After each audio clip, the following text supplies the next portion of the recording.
अस्सलाम वालेकुम नाजरीन। आज हम अपने एक वेल्डिंग मास्टर मोहम्मद शकील के साथ हैं। तो आज हम आपको बताएंगे कि एक ड्रिल के साथ दीवार पे किस तरह से सुराख किया जाता है। जी शकील भाई।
हाँ देखो है।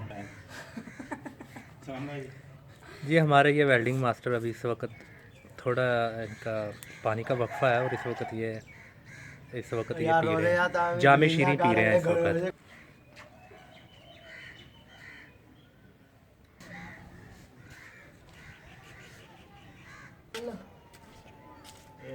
मैं कहना भाई मुश्किल उन पहले इधर इधर ऊपर नहीं जा